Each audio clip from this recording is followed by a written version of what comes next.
Il est 7h19 sur Europe 1 dans moins de 5 minutes. C'est le jour où votre rendez-vous quotidien avec les archives d'Europe 1. Alors là, vous allez avoir des archives ahurissantes sur le thème de l'autorité à l'école. Vous savez, on la cherche aujourd'hui, cette autorité. Il y a 60 ans, on l'a trouvée un peu excessive. Tout de suite, l'édito éco sur Europe 1. Bonjour Nicolas Bouzou. Bonjour Dimitri, bonjour Anissa. Alors vous nous parlez ce matin d'économie du football. Vous avez été interpellé par le mercato de cet été.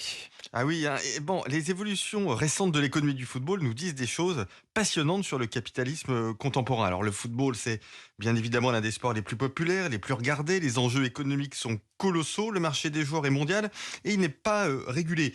Alors du coup, ce qui m'a frappé cet été, en effet, c'est comme la plupart d'entre vous, je pense, les sommes mises sur la table par l'Arabie Saoudite pour attirer des joueurs dont certains d'ailleurs jouent en Europe. Alors on sait que Neymar est passé du PSG au club Al Hilal pour un transfert de l'ordre de 90 millions d'euros. Benzema est passé du Real Madrid à Al Ittihad. Plus tôt dans l'année, Ronaldo avait déjà fait le voyage et d'autres joueurs moins connus. Dimitri, rien qu'en transfert, les clubs saoudiens ont payé 850 millions d'euros, ce à quoi il faut ajouter évidemment le salaire des joueurs. En termes de dépenses, quand on regarde le championnat d'Arabie Saoudite, il a presque rattrapé le championnat français. Le Royaume-Uni reste quand même loin devant. Mais quel est l'objectif des Saoudiens, Nicolas, en investissant autant dans le football ?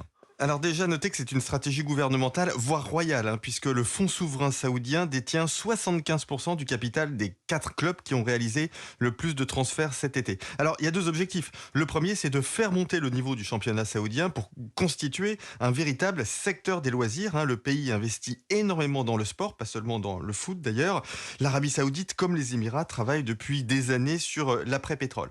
Le deuxième objectif, il est géopolitique. Il s'agit de montrer une facette de l'Arabie Saoudite hyper moderne, surtout après l'assassinat, vous vous en souvenez forcément, du journaliste Jamal Khashoggi, c'était en 2018, qui avait pour le moins dégradé l'image du régime. Donc l'Arabie Saoudite veut donner l'image d'une économie innovante, dynamique, etc.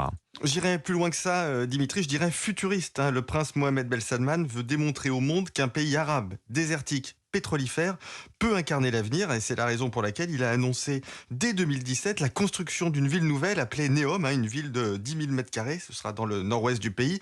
Un projet, tenez-vous bien, à 500 milliards de dollars pour une ville neutre en carbone où les robots cohabiteront avec les humains, vous prendrez des taxis volants et vous pourrez aller au stade voir jouer certains des meilleurs joueurs de football au monde. Et oui, c'est aussi ça le monde dans lequel on vit. Ouais, comme quoi on pourrait conjurer le sort, c'est ce que vous nous montrez, Mohamed Ben Salman. Il n'y a pas de oil curse, vous savez, cette malédiction du pétrole. Merci beaucoup, signature Europe 1, Nicolas Bouzou. Bonne journée Nicolas, à demain. À demain.